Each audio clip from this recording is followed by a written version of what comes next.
alternative viewpoint. Let's now speak with the founder of Gender GP, Helen Webberley. Helen, welcome back to the show. What's your take on today's ruling? I suspect you're not quite as happy there as my previous guest.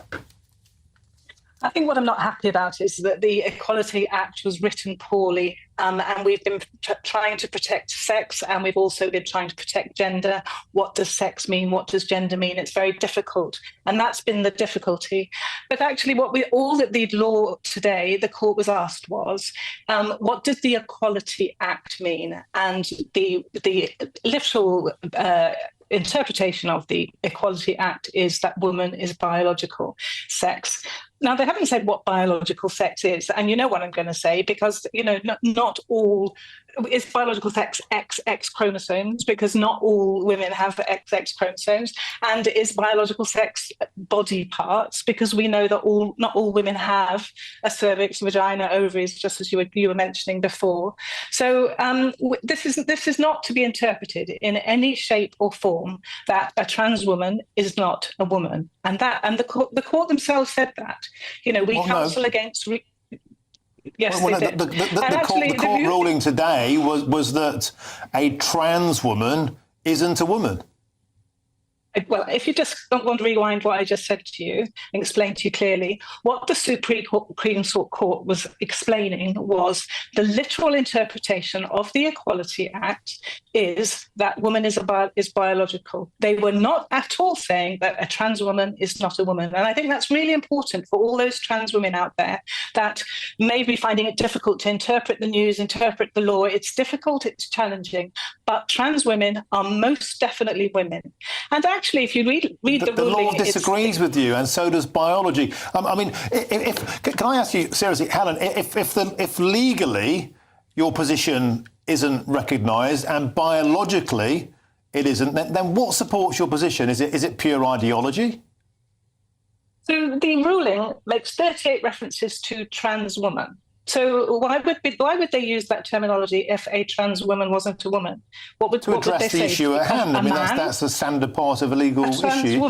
A trans woman is a woman, and if you read the ruling closely, it actually points out that trans women can claim sex discrimination because she's perceived to be a woman. So this does not give people the automatic right to start banning trans women from female spaces unless there is an absolute reason. And the two reasons that people have put forward to me that I can identify with are, for example, rape crisis centres, where the women in there may feel particularly at threat of other people in that. And then they've talked about lesbian groups, of course, understanding that you can have lesbian trans women.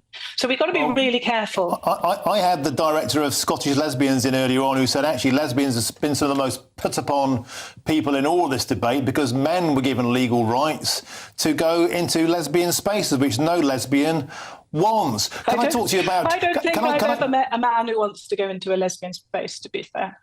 Well, I don't want to get into that. Can I get back onto a serious point about children and hormones, puberty blockers, something which you advocated for yourself? Today, the ruling said biological sex is the definition of sex, chromosomal sex. Where does that leave people like yourself who advocate for giving puberty blockers to children? If the law says you can't change sex, where does that leave the process of giving... The law does not say that you can't change sex, and the ruling did not say that acknowledges women are not biological women. sex as supreme. That's what the law said today.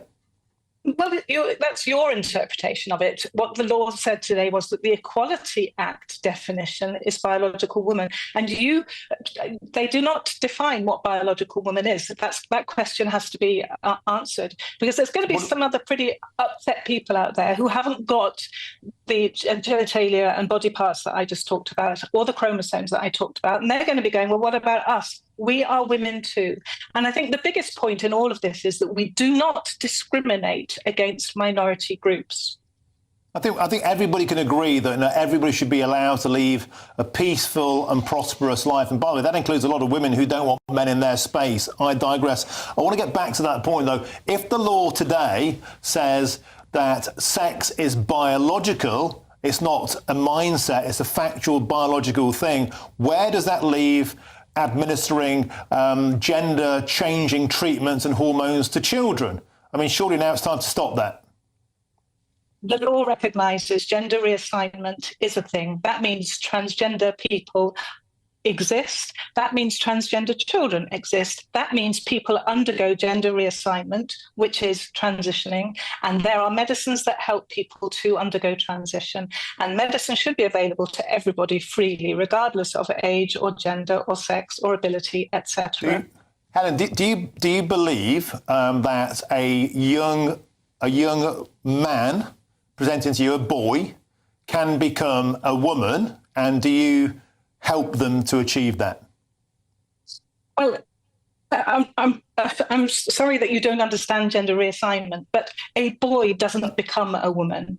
That's no boy becomes a woman. That's not how it works. Your gender identity is set in stone in your body from way before you were born. But your biology is also set. That's what today's law said. I'm trying to get from you, can a biological boy, a man, come to you and become a biological woman? Yes or no? You misunderstand biology. So the people aren't saying that you can. If you're going to define sex as biology, you're asking me, can you turn XY into XX? And you most definitely can't. Does XY always equal female? Definitely not. Can you change body parts to better fit somebody's gender identity? Yes, you absolutely can.